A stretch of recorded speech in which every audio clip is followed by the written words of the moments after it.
Hello everyone, I'm Rishi and welcome back to Racing Weekly, a podcast and YouTube show brought to you by Oddschecker in association with Bet365. Delighted as always to have my old pal Sam Turner on the show, but a particularly warm welcome to a new guest to Racing Weekly. She's one of the brightest young stars of broadcasting in the sport of horse racing, an accomplished horsewoman, Jane Mangan. Jane, thank you so much for joining us. First of all, just a little bit about how things have been going for you recently, keeping yourself very busy, and I imagine a very busy week for you at Punchestown? Yes, so this is the calm before the storm. I have my day one notes done because, of course, we have 48-hour declarations, the best thing to come out of COVID, to prepare for the five-day extravaganza. Of course, news coming through this morning that Brave Man's Game, now in the sole ownership of Brian Drew, is allowed to run on Wednesday's Punchestown Gold Cup against Envoyelin and Gallop and Deschamps. That's really good because the week itself has been built a little bit as a one-man band. That Willie Mullins Circus is going to come into town. He's going to take the 12 grade ones and he's going to leave. But now Paul Nicholls may have something to say about that. We get news through that Mark Walsh is going to replace Jonathan Burke on Love Envoy for Harry Fry in the Grade 1 Mares race, where she won't have to meet Honeysuckle.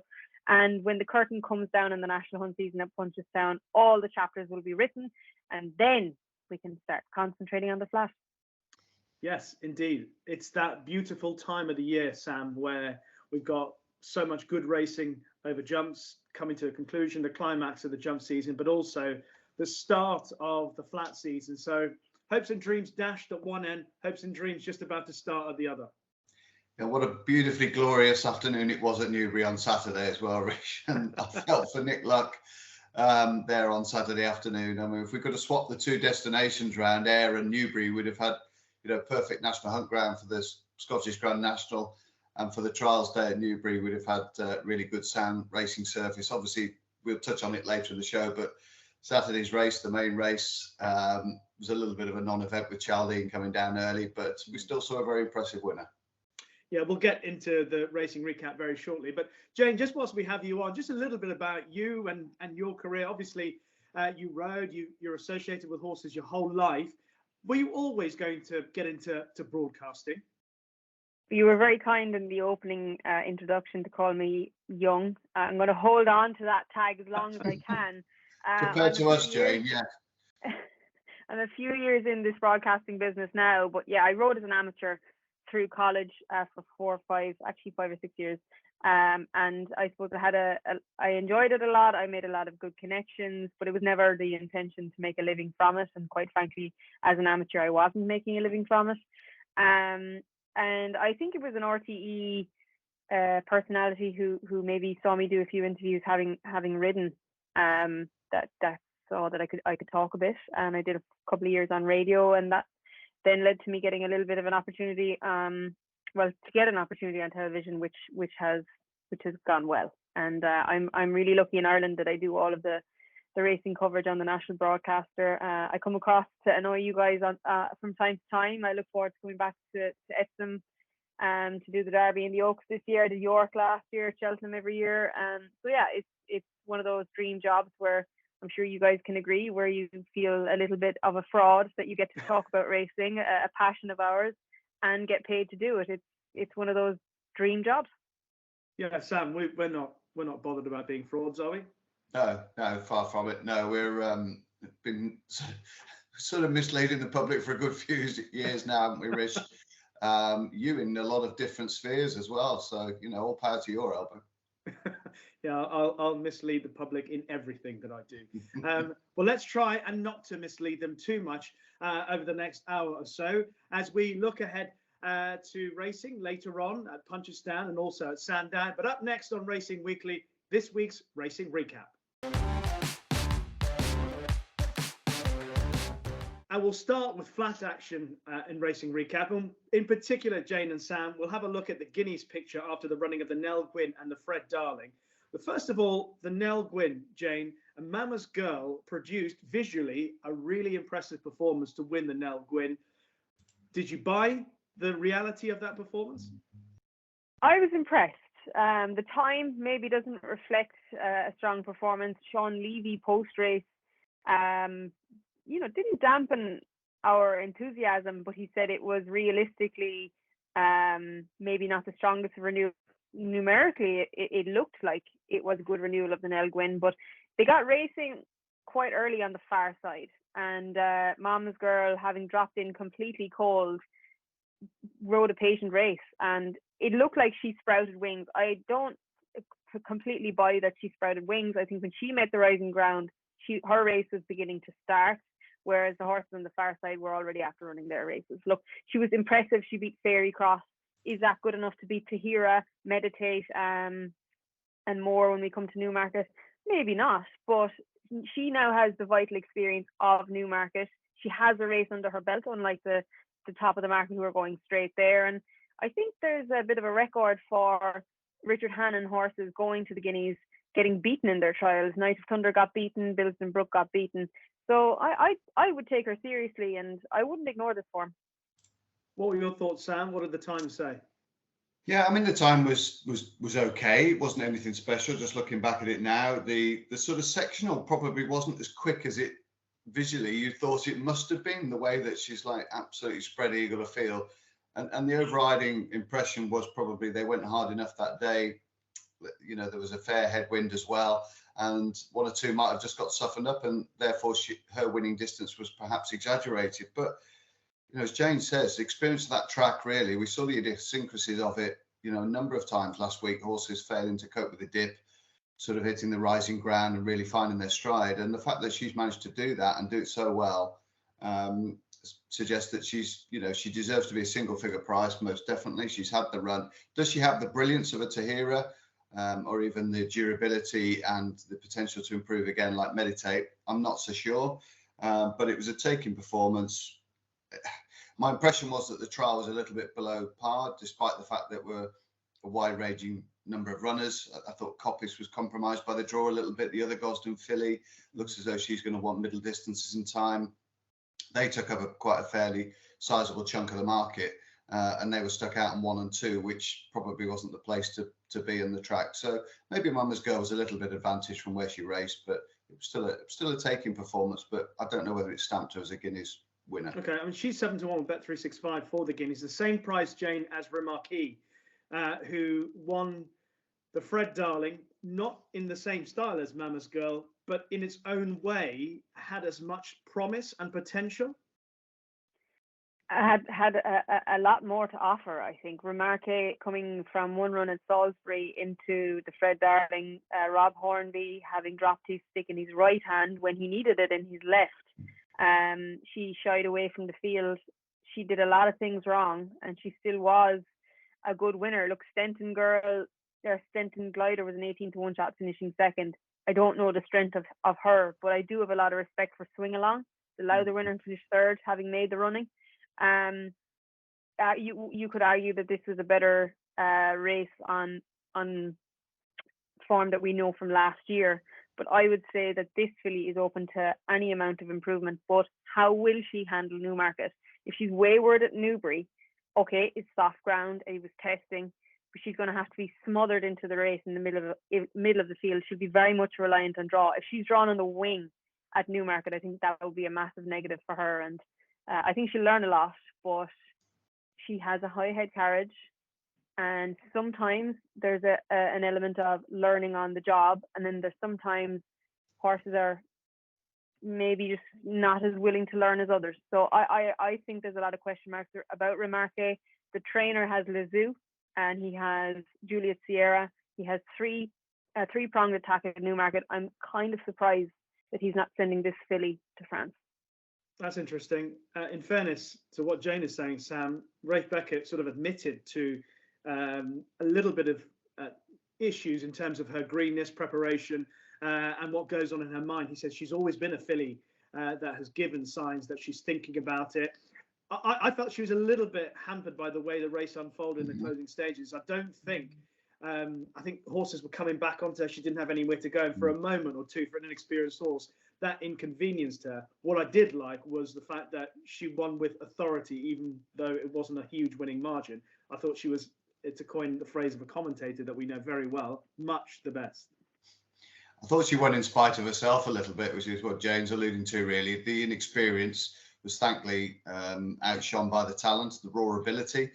And to echo what Jane says, whether Newmarket at this stage of her career is going to be absolutely ideal.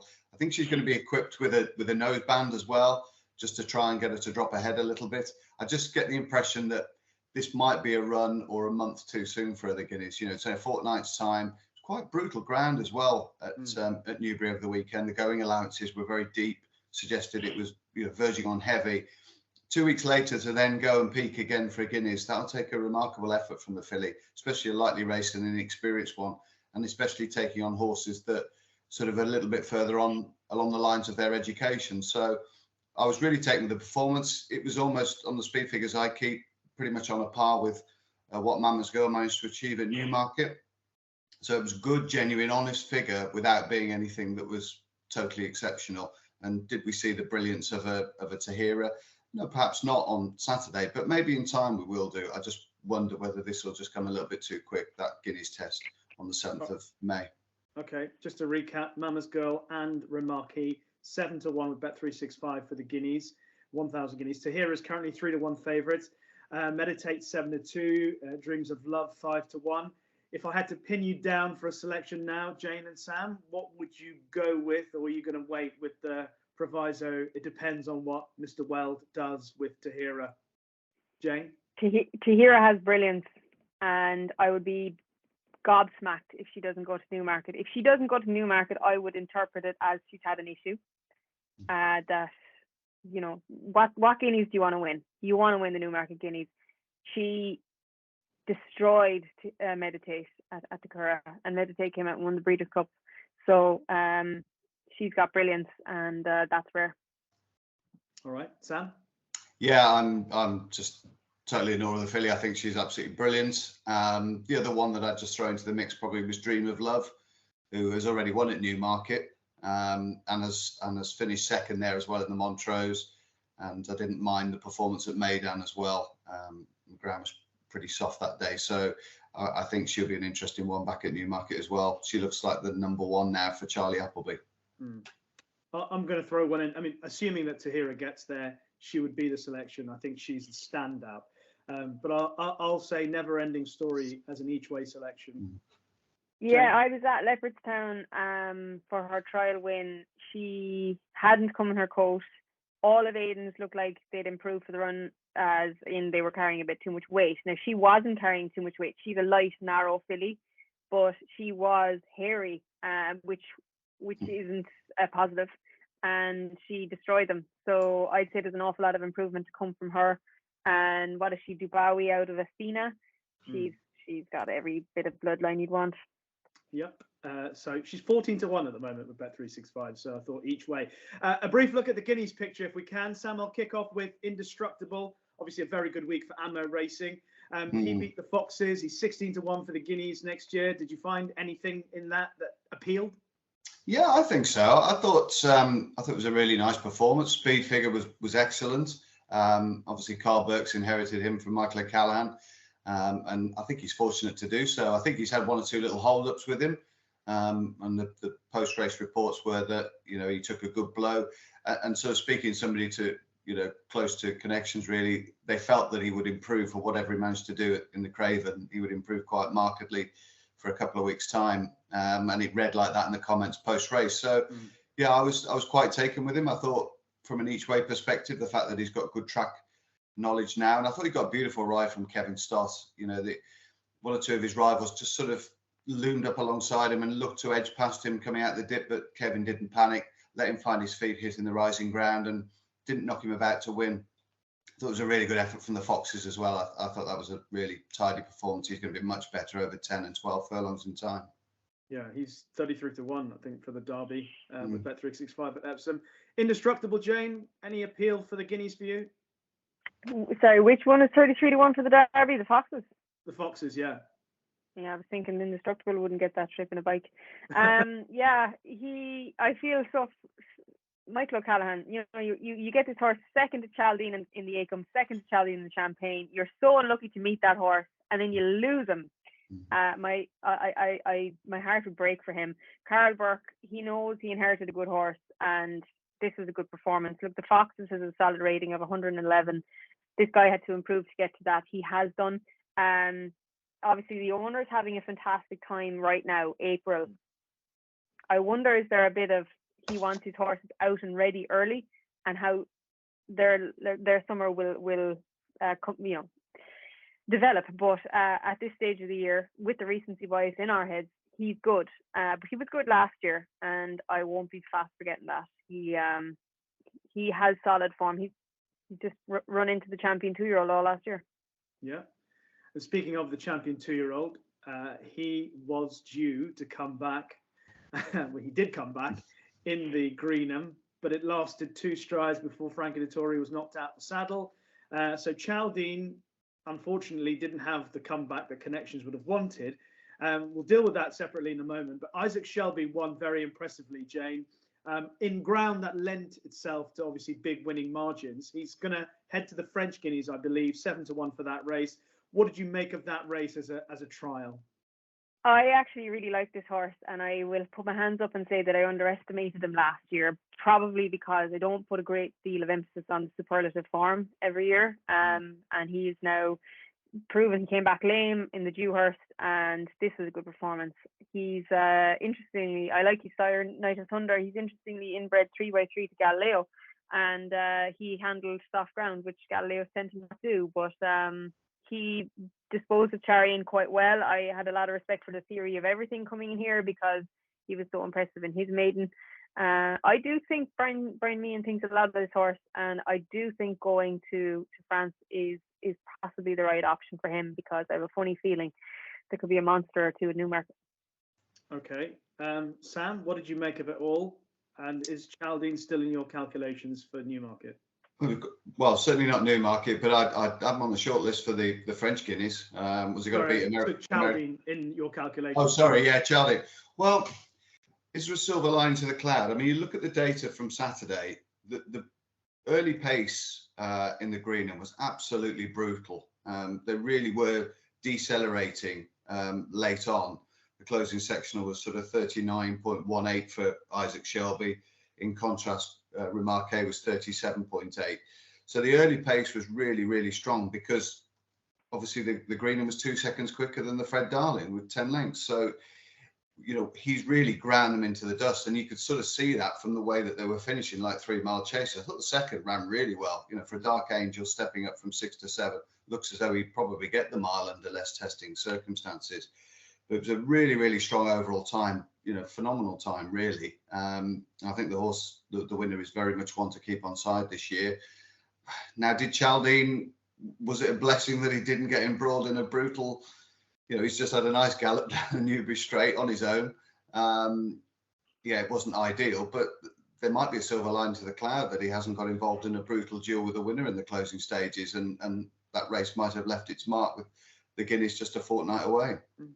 Yeah, well, he's 5-1 second favourite, Jane, for the 2,000 Guineas. Auguste Rodin remains the 5-2 favourite. Little Big Bear 6-1, Saké 8s, Noble Star and Royal Scotsman 12s. How do you see the Guineas picture right now? It's so hard when you have horses going straight from the juvenile campaign to the classic. But I had a wow factor about Little Big Bear in the Phoenix, and we haven't seen him since. If he stays the trip, which on his damn side he should, None Nevers just about get a mile. I think he could be the fly in the Triple Crown ointment. Now, there's another part of me that's thinking, well, if you really believe that Auguste Rodin is your Triple Crown horse, why do you need to run 2 of them in Newmarket? But sometimes Aidan O'Brien doesn't care about things like that, and the second string can easily win. Royal Scotsman for me, I just keep going back to how unlucky he was at Ascot. He, to a certain extent, was unlucky in the Dewhurst. I think he could be the value in around 10 or 12 to 1. So the Newmarket race is shaping up to be a lot stronger than France, and that's, at the moment, it's always difficult to see when you don't have reports from Aidan O'Brien or any other horses going straight there, other than that they're great. Well, how have they developed from 2 to 3? We don't really find out until they run, or at least when you see them in the paddock. And if you tell me that Little Big Bear looks like a little Big Bear at Newmarket, then I'd be worried, you know. Yeah, interesting point Jane makes, Sam. When Camelot ran in the 2,000 Guineas, the only other runner Aidan O'Brien had was Power, but it was just the one runner apart from his subsequent Triple Crown hope. Obviously, there's a lot of chat about Auguste Rodin. Little Big Bear, there's a lot of chat. Jameson, it's been a long time since he's run. I like Royal Scotsman as well, because I think another half a furlong at Newmarket and he would have won the Dewhurst. Not even half a furlong, another 50 yards or so. How do you see the picture? Yeah, I'm with you. I couldn't sort of write Royal Scotsman out of the calculations, to be honest, just purely on that form from Newmarket last autumn. You watch horse racing to be exhilarated, certainly when you get to the wrong side of 50 and you become a bit of an old cynic.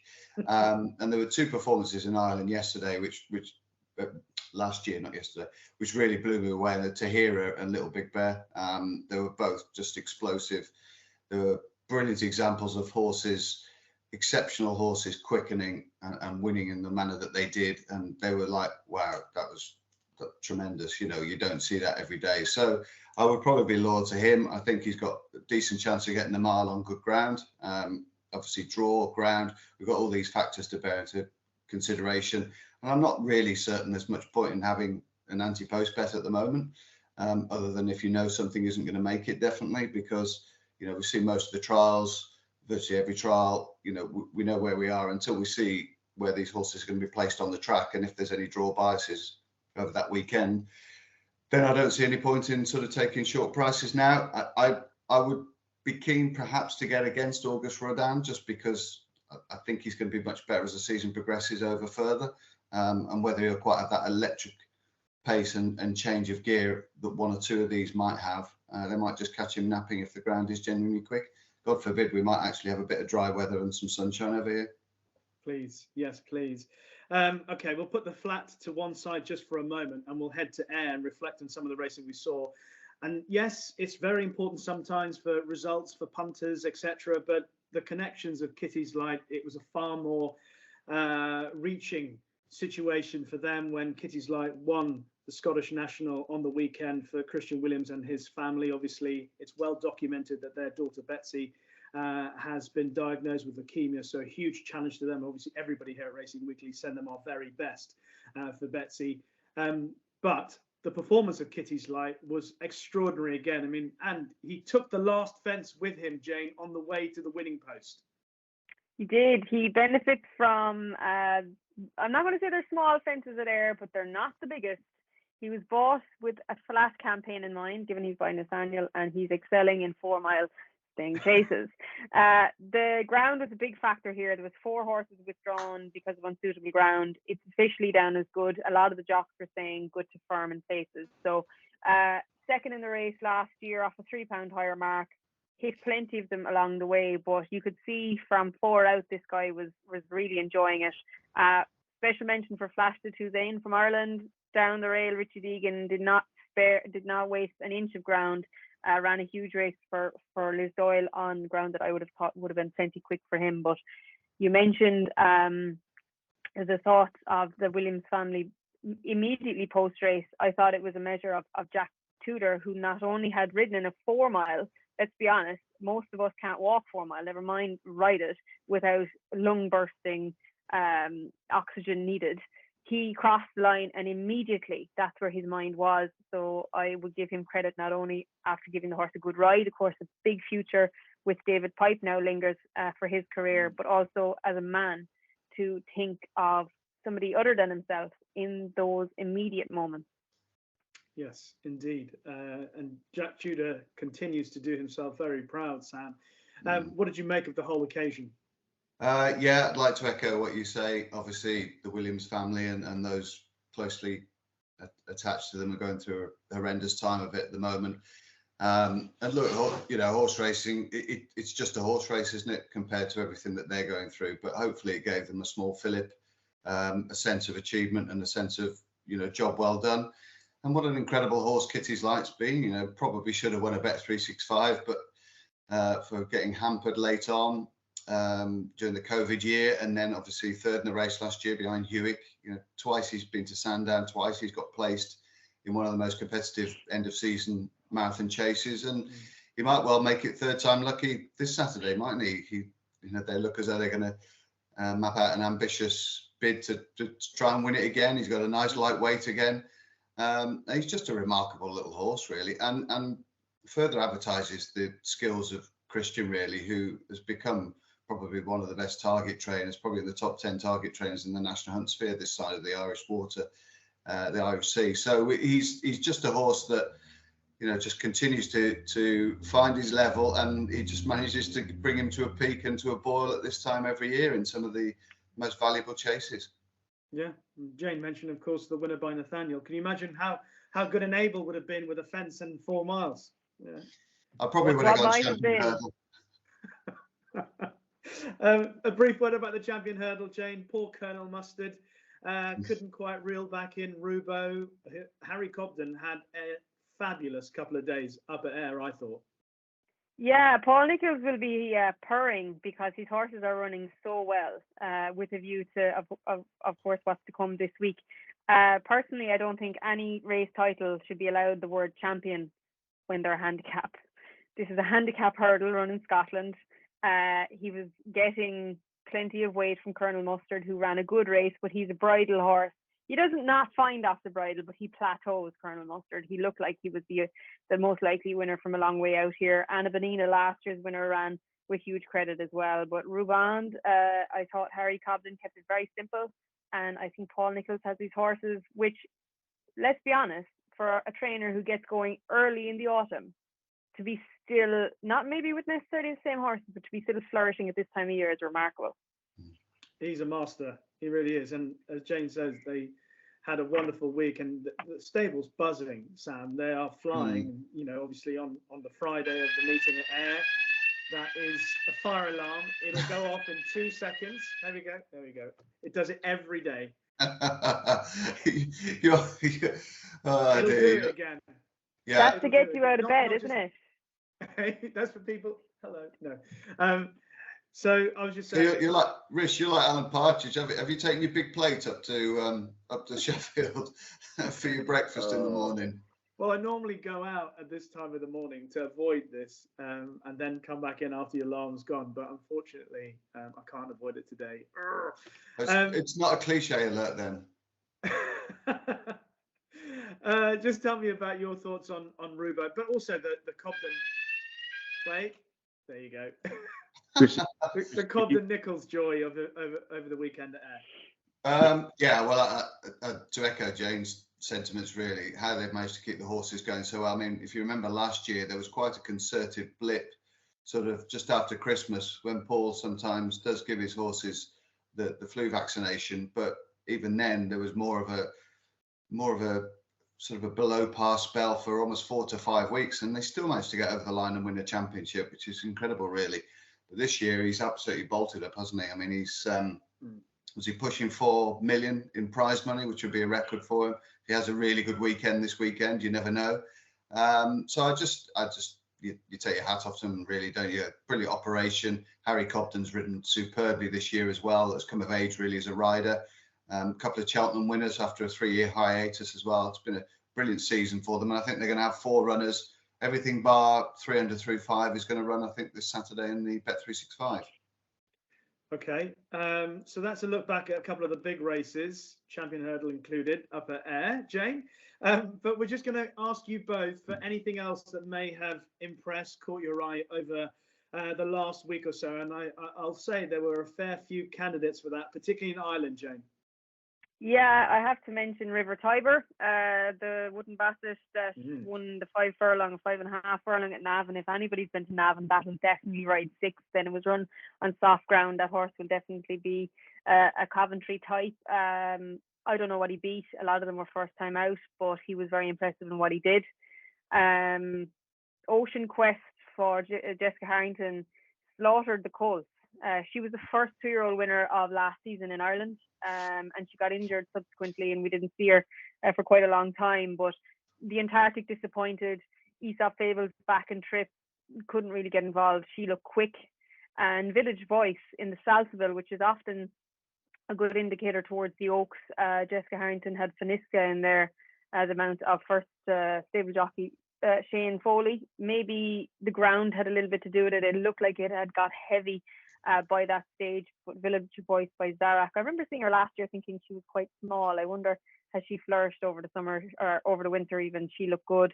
I also want to mention Canberra Legend for James Ferguson in Newmarket. I thought he was good in the fielding. Again, what he beat is questionable, but he looks like he's a very straightforward horse who stays. I think he probably is big odds for the Derby, but you know, we've had a couple of derbies with funny results, and I just wouldn't forget him. I think he's a horse that is potentially on the improve, stays well by a Derby winner himself. So James Ferguson might have another nice horse in his hands. He's 20-1 with Bet365 for the Derby. And Sam, I was only watching the pictures from Newmarket, but he looks a big, strong individual. Certainly a lot of muscle about him already. Yeah, and his sort of sectionals and overall time as well stood up really well with those races that were run over shorter distances as well. So I love the way that Danny Muscat rode him as well. I felt he always thought he was going to get on top, exiting the dip. And I thought it was a really, really polished performance. I also like the way that Coleside, the runner-up, quickened into the race as well. I think he'll be better just stepping back in trip a touch. He looks to have plenty of pace. A couple of 2-year-olds I like from the meeting. Persian Dreamer, I think she's got Queen Mary written all over her. Another winner for Ammo Racing. I thought she was very, very polished in the closing stages. She learnt on the job a little bit. She's a bit green early doors, but she's posted a very, very smart sectional. A very fair overall time as well to suggest that she's up to going to Royal Ascot with a leading chance. There was another horse of Ammo's I thought that ran really, really well in 2-year-old race, and that was Cuban Thunder. The dogs were barking for him a little bit. He ran in the Pat Smullen Memorial, sorry. Thought that was a really smart effort. There was pretty much a lack of early pace, but he was slowly away and then just clocked a good sectional coming home, learning on the job, big, robust type. I think he'll pay to follow as the season wears on. Okay, just mention one with the Royal Ascot. Oh, sorry, Jane. Go. I think I missed the biggest one at Navan, did I not? Emily Dickinson. Emily, the Gold Cup favourite. It's tell me if I'm wrong. You guys would have a better memory than me, but has Ballydoyle ever earmarked a cup horse for the year as a filly? I was trying to think of that myself.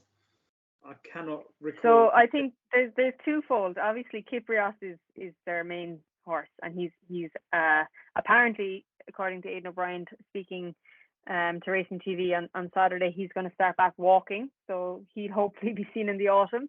He's going to start back walking today. And also it's a reflection on the dissipation of Galileo. She's Dubawi out of Chiquita. You would never think a Dubawi would be a cup horse, never mind a filly. And often they'd retire the likes of her to go to stud. But she's been kept in training. She beat a decent yardstick in French Claim, who had the benefit of a run on soft ground. She's not robust. She's not what you would think is a cup horse, but they seem to be talking quite favourably, and they have indicated from the very start of this season that was her goal. If it's the best possible start, this is the path that Aidan O'Brien takes with Yates and with Leading Light last year with Kyprios. Vintage Crop, then you go to the Curragh for the Saddlebeg, or Leopardstown for the Saddlebeg, and then you go to Ascot. Well, she has the first box ticked quite comprehensively.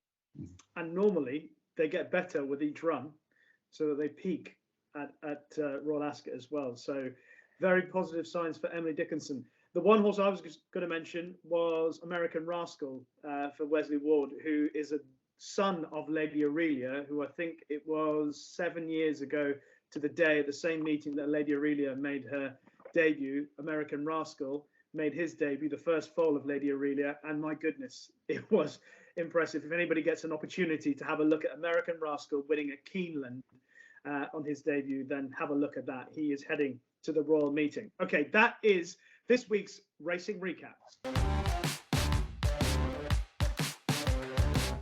Now, before we get into our Punchestown preview, just to let you know that our sponsor, Bet365, have an ITV Racing price promise. They will not be beaten on prices on any horse for all UK and Irish races shown live on ITV Racing. Full T's and C's can be found on the website.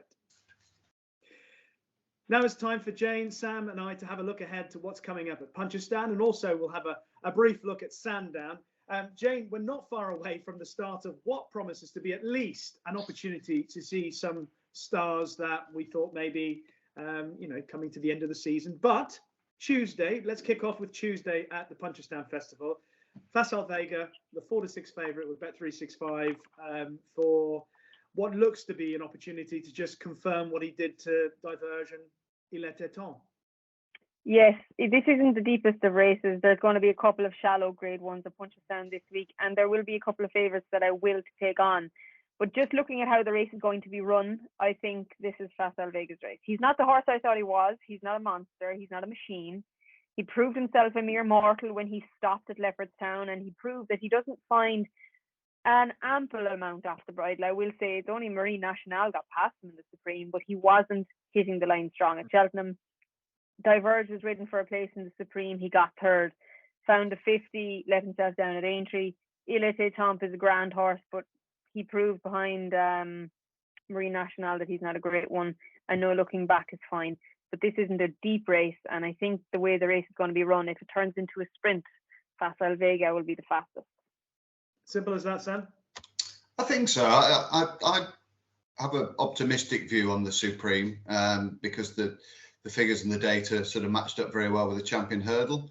We know that was won by a fairly decent horse. Obviously, there's a couple of horses who have come out Fenner-Cross and in the pocket. They've enhanced the form a little bit. Unfortunately, we lost Dark Raven at Aintree before he had the opportunity to do so as well. And I thought Strong Leader ran perfectly well at Aintree. So the early signs are encouraging, and I wouldn't be too keen to damn Facile Vega just yet. He's had one very high-profile blip. I thought he ran perfectly well in the Supreme. I don't buy into the fact that he hit the front too soon. I just think he was beaten by a better horse. And I think I'm looking forward to seeing him go over fences myself. I think that's where we might see him come into his own. I also thought, that mistake he made at the last in the Supreme probably cost him a length or so. So I think Marine Nationale would have won, but I think he'd have been a bit closer to him had it not been for that error of the last. So he looks an obvious horse to win that Champion Novice Hurdle. The Champion Chase, Jane, Energumen 2-5 with Bet365, and then Gentleman to Me 9-2, 8-1 Blue Lord Stable Companions. How do you see it? Yes, again, Willie Mullins, 4 of the 6 runners. I am a big fan of Energumen without being his biggest fan. It's a disappointment how the last 2 Cheltenham Champion Chases have developed, because last year was a saunter when Shishkin pulled up, and this year wasn't much better because Captain Guineas is a good horse, but he's not a great one. He's won 5 Grade 1, so this might sound a bit harsh, but I still don't label him as a vintage horse. I think on the ground, and considering Gentleman to Me has been skipped the big festivals, he went to the Dublin Racing Festival where he was impressive beating Blue Lord. He needs good ground, so he skipped Cheltenham. I'm not sure why he skipped Aintree, but he's here. He's here, and he's a good horse. I think he could blaze the trail. Catch me if you can. I'm going to take on the favourite here with him. Okay, Sam. How vintage is Energumen for you? Hard to say, really. It's difficult to damn him just because the fact that horses haven't produced in the Champion Chase and he's gone on and won the race, isn't it? It's like saying, they were bad Premier League winners, such and such, but just because those behind didn't buy very well or just didn't get off to a great start, then you shouldn't damn them, really. So he's 2 from 2. Well, exactly. Yeah, he's my realization is that we're going to be very average for a long time. He's 2 from 2 around Punchestown. He looks to have all the components required here. He's going to get a good gallop into the race. I thought Blue Lord might have a chance of bouncing back a little bit. That was a disappointing effort in the Ryanair, but I was puzzled really why he went for that race rather than the Champion Chase. I think obviously he's got that big blip on his dance card from the Dublin Racing Festival, but other than that, he looked quietly progressive going into that meeting. So I thought he might run okay at 9-1. Yet again, it'd be another watching race for me, and just probably a victory lap for Energumen. Okay. On Wednesday, Jane, and you alluded to this at the top of today's Racing Weekly, Brave Man's Game now added to the mix, or confirmed in the mix for the Punchestown Gold Cup. Obviously, Galopin de Champ 130 on. Brave Man's Game 6-1, Envoy Allen 8-1, 20-1 bar those. How serious do you think this is going to be in terms of a duel? Well, there'll be pace in the race with Hewick. In Roy Allen, I just don't know. I look, I've been wrong about him because I'd have retired him last year, and that goes to show how wrong I was about him. I just questioned Ryanair form. It is a match for me. I think Galopin Des Champs is an extremely special horse, so I'm pleased that Paul Nichol's horse can run, but I don't see him beating him. He ran a magic race at Cheltenham, but he never looked like he was going to beat Paul Townend. He's the King George winner. It's great that the Irish fans will get to see a big British horse at their premier festival. But for me, it's a small field. Should make Paul Townend's job a hell of a lot easier. Sam, is there any way? I can imagine that Paul Nicholls and Harry Cobden are sitting with the team. They're sitting down talking about maybe trying to do something differently to beat Galopin Des Champs. But is there anything they can do to beat this monster? They've just got to ride their own race, haven't they? I'm not sure that those perhaps very slight frailties that we saw in Galopin Des Champs, just with the fact that he could miss the odd fence out. I'm not saying they've been totally eradicated, but his Cheltenham round was pretty smooth, pretty effective all the way around. And he's just got gears, hasn't he? For a staying chaser to do what he did in the Gold Cup was pretty near astonishing. They went the mother and father of a gallop. Yeah, he sat off it, but probably a bit further back than most Gold Cup winners of the last 20 years. And he just, picked them up readily, came to the last, bolted up, beat a really good horse, good King George winner by 7 lengths, and could have perhaps been 8, 9, 10 if he'd wanted it. He just looked the horse at Cheltenham that the majority of people probably thought he was when he came down in the Turners the year before. And it's very difficult to envisage defeat from here. As good as Brave Man's Game is, he's the best that we've got here, and he's going to have it all on, unfortunately, to beat Galopin Des Champs in his own backyard. And listen, obviously, these trainers, jockeys, connections are brilliant at getting out. The only thing I'd say to both of you two can tell me your view on this. I would say that Galopin Des Champs and Brave Man's Game have never had a harder race in their lives than they had in the Gold Cup. I mean, I'm not going to bet in the race anyway with a 3 to 10 or 130 on favourite, but that is something to consider. I mean, there's no doubt, if you just look back at the race, look at how the race was run, it was a brutally run race, and it dragged it out of all the contenders, and Galopin Des Champs obviously had most left in the tank at the end of the race. But I don't think either horse has ever had to put up a performance like that, and that would be the only question mark against getting involved in the race from a punting angle. I suppose the same applies to all the horses. Hewick had the hardest race of all. He lay down for a while before he got up. Fury Road ran at Cheltenham, underperformed, fast or slow, got a very hard race in the handicap. And Envoy Allen didn't get an easy race in the Ryanair. The only thing I would say is that, have they had long seasons? Well, Galopin Des Champs started in the John Durkan. Brave Man's Game hasn't been over-raced. He was primed for Aintree. That's one negative. You're primed for a target. Yeah, there's only a week of a difference.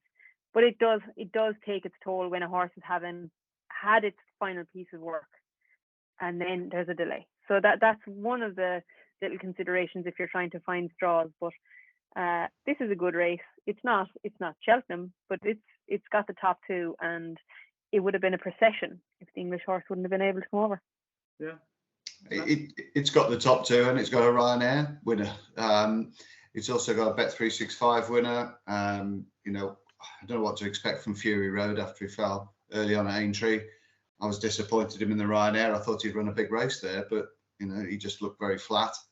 I thought if Fast or Slow could stay with him for a circuit and a half, he might run quite well. I thought he travelled like a dream, didn't he, in the Ultima? And that form doesn't look too shabby for handicap purposes. But whether he's good enough to go and finish in the first 3 in a race of this nature, I don't know.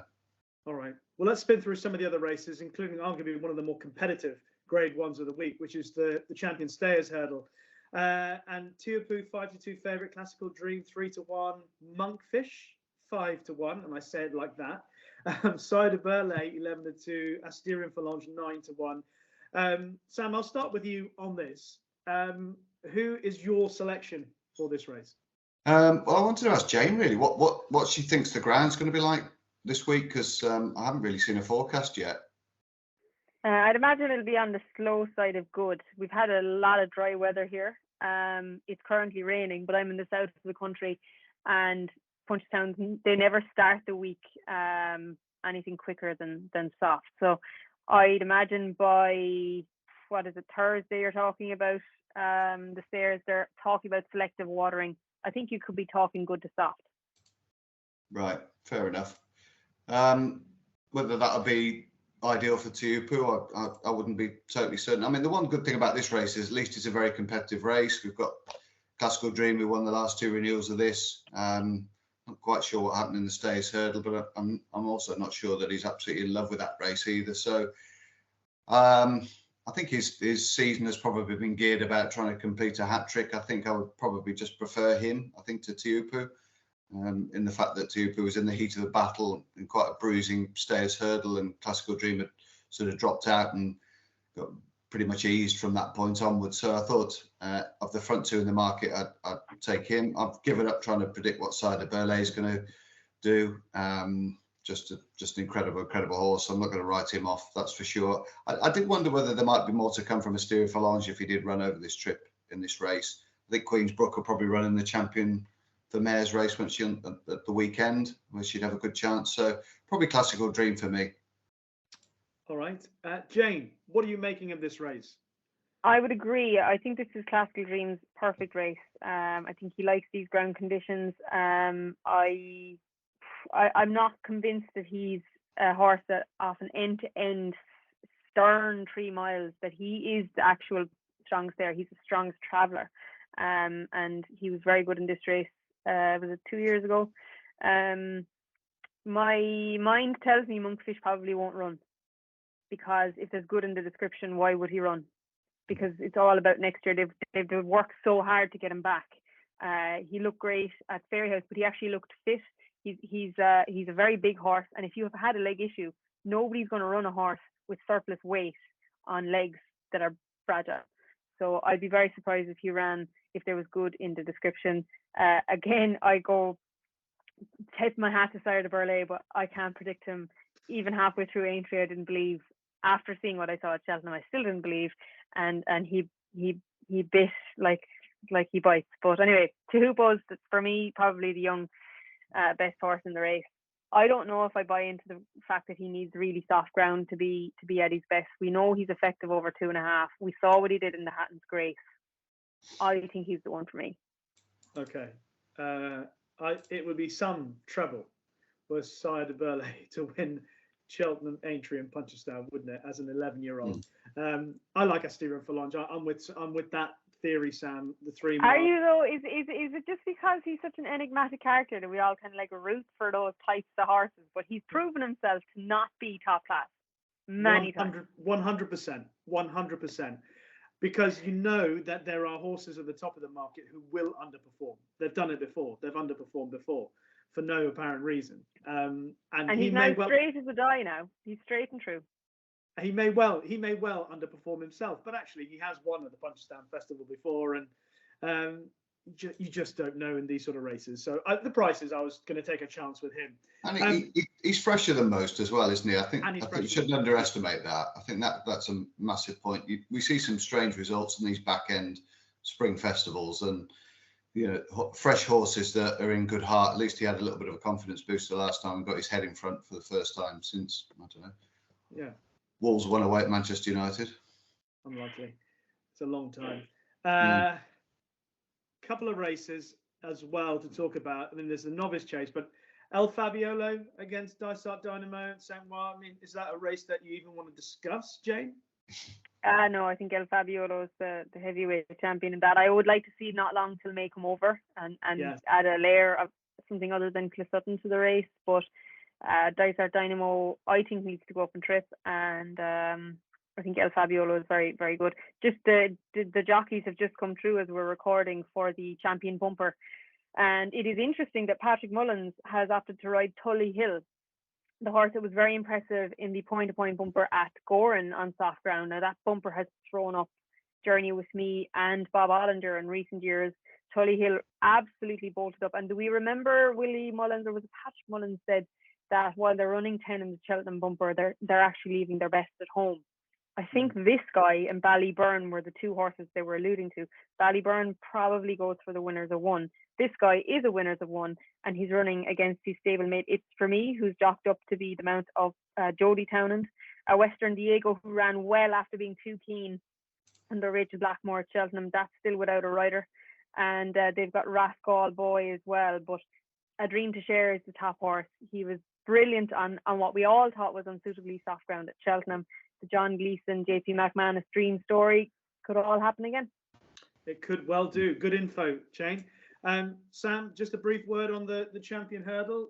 State Man looks an obvious selection, and I think it's 1 to 2 with most bookmakers to win the race.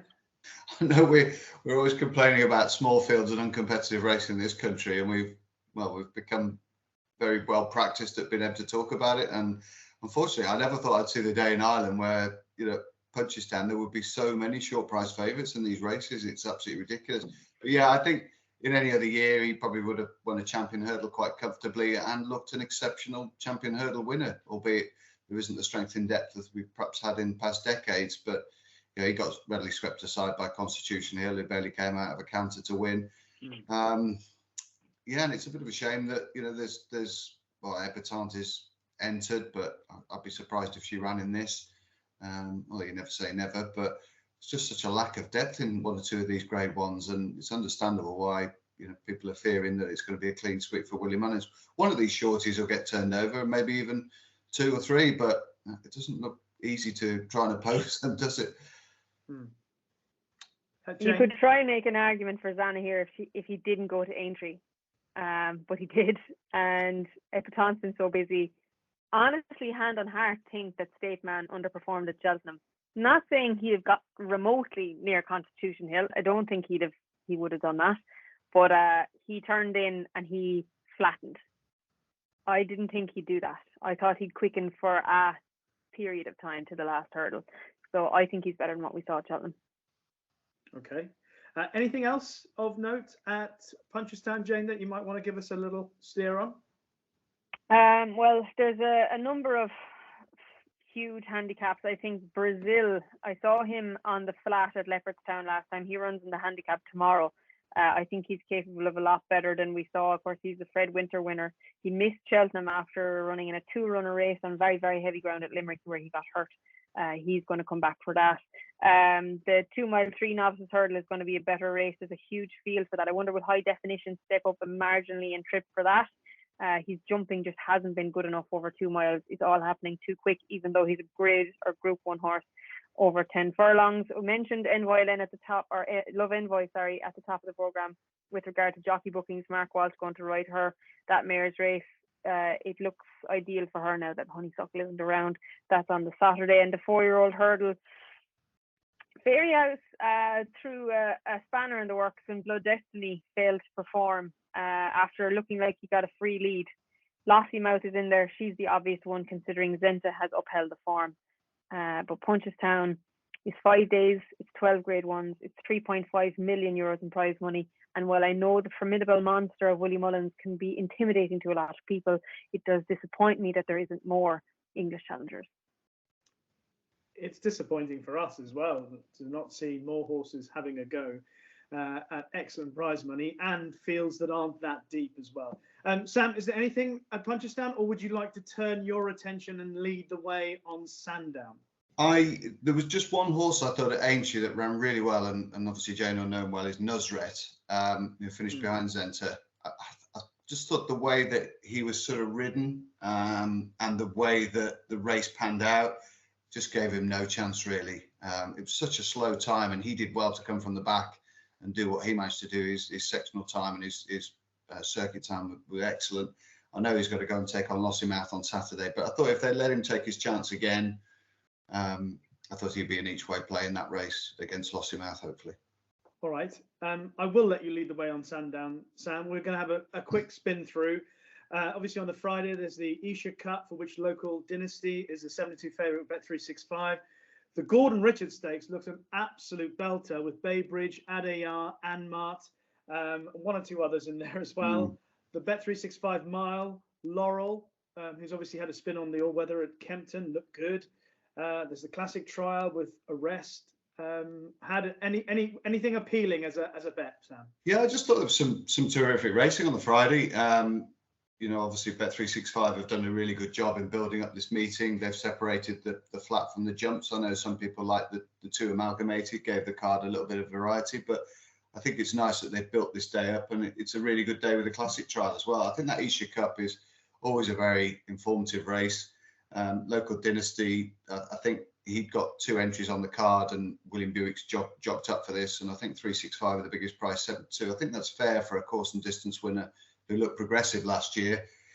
Obviously, Slip of the Pen was a horse, after he won at Kempton, connections were talking about going to Royal Ascot for the St James's Palace. Now, John Gosden's sometimes quite happy to let handicap marks slide, and for him to go into a race like the St James's Palace, even though he's probably 4-1 favourite for a Britannia, for instance. But it's interesting that he's been entered here off 98. I don't know whether he's going to run or not, but he'd be a major player. Obviously, he was learning on the job. I felt got a lovely ride from James Dorr when he won a couple of weeks ago at Kempton. I thought it was a really polished performance, and I thought he would have taken a lot from that and educated him very well, James. I thought it was a smooth ride. So that's obviously a race of massive interest. And that classic trial as well, I think there's 1 or 2 nice horses in that. And just passing on message that sort of Rafe Beckett was talking on Nick Luck's programme on Sunday morning. He was very sweet on Salt Bay this year. Thought that he could make up into a really nice middle distance performer. And the two performances we saw last year would suggest that he's not going to be far wide of the mark. The first run at Haydock, he was very stylish and winning there in a good time, and then went to France and acquitted himself very well in the Group 1. So obviously the stable used this race for Westover last year. So interesting that they're going to have another runner this year. Okay. Jane, is there anything at Sandown that's caught your eye coming up on Friday at least? There's one. I'm going to give you a left fielder, and I'm going to go to France on Sunday for the Prix-Gagné, the race of the weekend. Luxembourg, Vedeni, Bay Bridge is in there, but you mentioned he'd probably go to Sandown.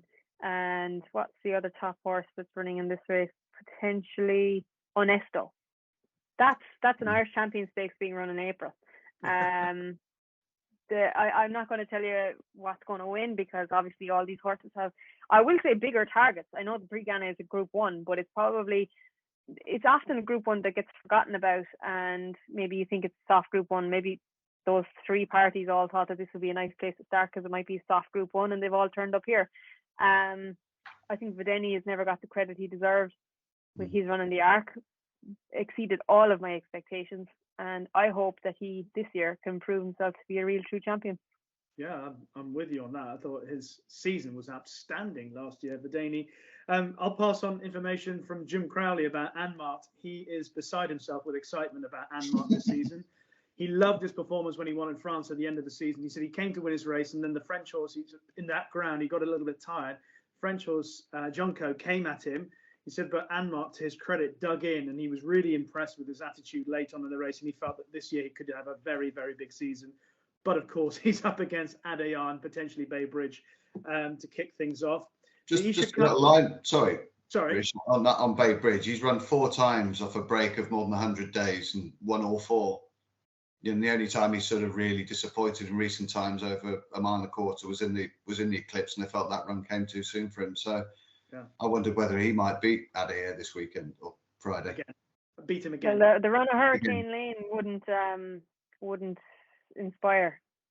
No, I think that was so disappointing. I think I wouldn't be surprised if we never saw him again, in fairness, Hurricane Lane. And of course, apart from everything else, the master trainer is flying.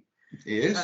So Michael Stout, I think he's had 13 runners in the last couple of weeks, and he's had 5 winners. I mean, as long as I've followed him, I can't remember in recent years that he's had that sort of early April time.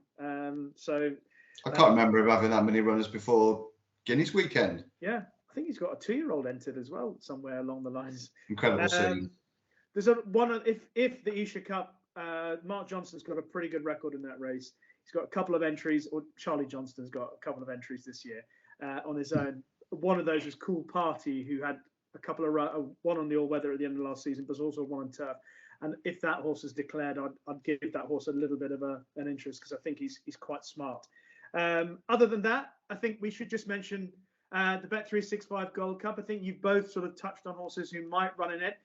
Anything appealing, Jane, as a potential bet? Well, you may switch over to Sam there while I pull up the card. Sam, I was going to ask Jack, has anyone seen a line on Mile of Mission? Is he going to come over for it? I haven't heard a thing, but I would suspect that 3 Mile 4, if he needs that kind of a trip, there's nothing for him in Punchestown. Yeah, I think John McConnell might be edging that way. Yeah. Mm-hmm. It could be some site over the railways, couldn't he? Mile of Mission.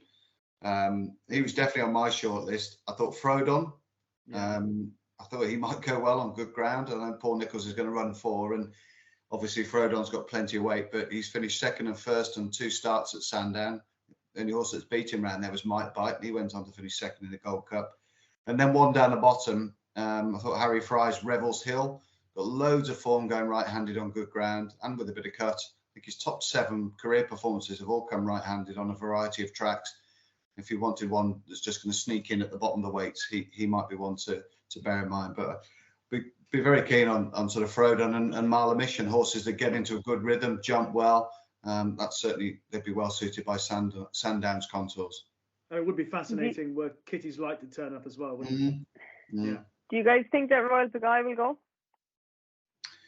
I don't know what the ground is. The ground's going to be soft enough for it. That would be the main concern. He's not so much a one-trick pony these days, really, is he? I think the lengthy distances probably help negate the fact that he wants bottomless ground to grind away on. But yeah, I'm not sure he'd show. There looks a few, doesn't there? You know, obviously the Correct Ramblers, Le Milos, Our Power, Mr. Incredible, Captain Cattystock, who needs a break between races. I'm not sure he'll go. Hewick, obviously, you know, it looks like there could be a good few come out, really.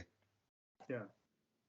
So no selection, Jane, which is obviously a prerogative. We have no idea what's going to run. Exactly.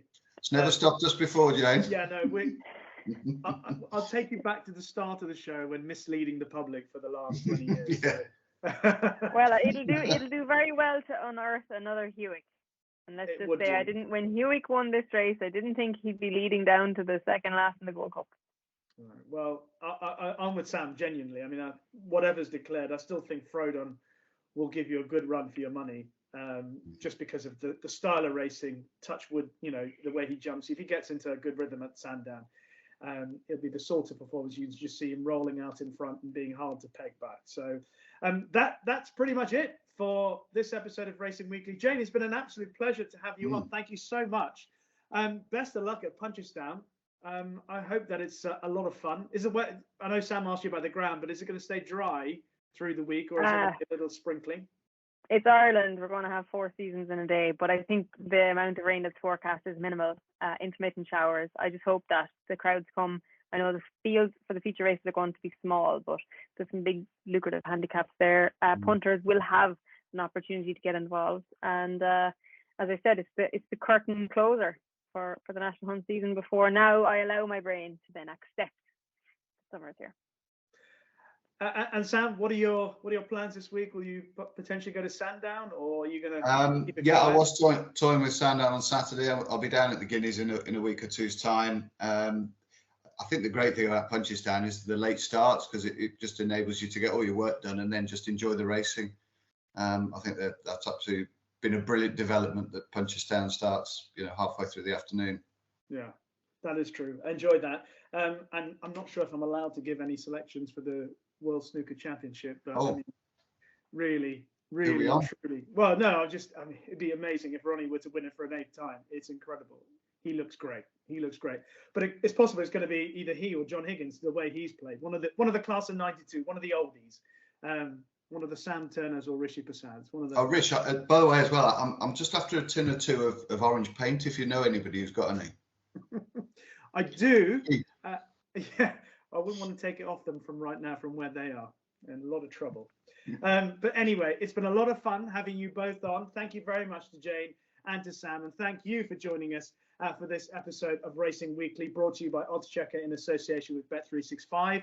As always, if you like what you've heard or watched in this or any of our previous episodes, then please leave us a kind review on Apple Podcasts or in the comment section on YouTube. And if you do have those rude comments to make on YouTube and you know who you are, we don't mind anyway. You don't hurt our feelings. It's a bit of fun. Sam, Jane, thank you very much. We look forward to catching you on Racing Weekly again very soon. Bye-bye.